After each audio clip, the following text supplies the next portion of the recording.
Hi, welcome to Milk and Honey Heritage Farms.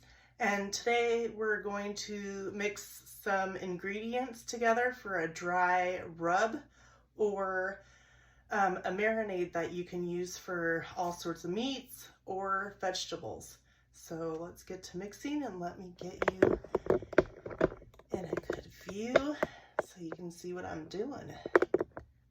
All right. So first of all, what we're going to do is we're going to add 1 cup of sugar into a bowl.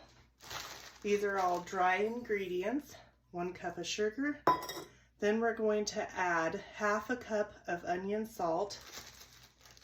And what we do is we just go to a store that sells bulk dry seasonings, and then we just get a little bit of what we need. So let's see if I can do this without spilling all over the place. But you know what? If you're in the kitchen, you gotta make a little mess. Why not? All right, so half a cup of onion salt added to the same dry ingredient mixed bowl. I'm gonna put my remaining onion salt away. Half a cup of garlic salt.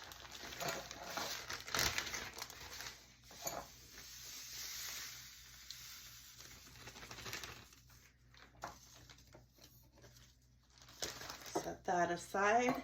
And then we're going to add half a cup of paprika. If you can find smoked paprika and you like a smoked flavor, you can also add that as well.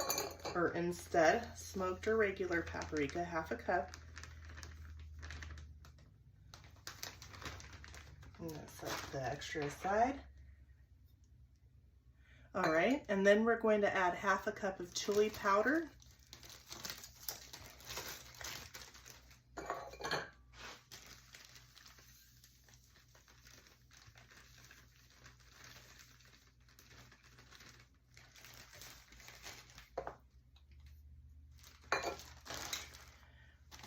We're going to add, let's see,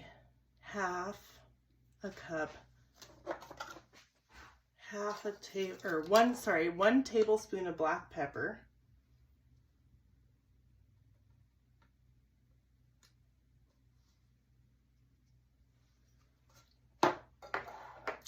One tablespoon of ground dry mustard.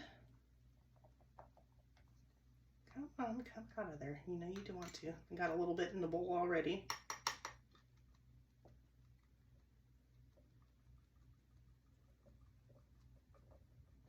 If you get a little bit more or a little bit less, it's okay. Just try to get it the best that you can. Put that in there, set that aside.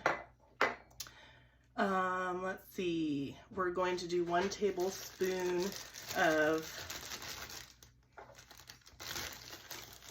ground celery seed.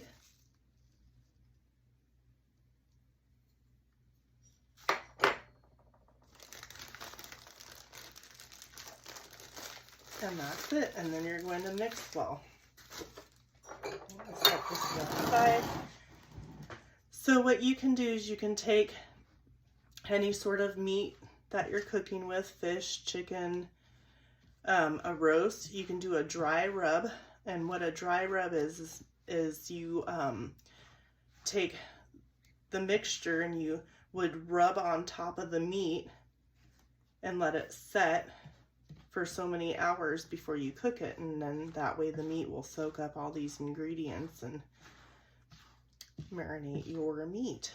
Or you can use the seasoning for a wet marinade, and what I mean by that is what I would do is I would add some water into a dish, add maybe a tablespoon or 2 of the seasoning mix, just a small splash of whatever oil you like using. I don't like to use a lot of oil because I don't think it's necessary. And then a splash of vinegar. And then, so with the water, your oil, and your vinegar, you'll mix in that seasoning into a separate dish, and you can put vegetables, Brussels sprouts, beans, whatever, and you know, cook them in your oven. So this is like a really good all-around purpose seasoning that you can store into a jar of some sort, a container, preferably probably a glass container if you have one. And there you go. This is for this amount. I didn't measure it out. I could try measuring out. Let's see. As long as I don't spill, right?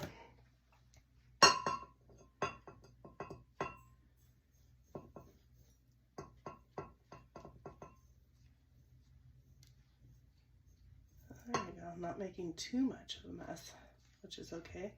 I hope today's finding you well. And you know, if you get a chance, I'd give it a try. This is amazing. I've been using it on everything. And it lasts for a long time. And with that recipe that I gave you, we've got about 2 cups. So you can, this is a single recipe. Obviously you can double, triple, or whatever what you want. Stick it in a jar and store it away and have fun cooking. Thanks for visiting Milk and Honey Heritage Farms. Give me a thumbs up and subscribe, and we'll see you on the next video.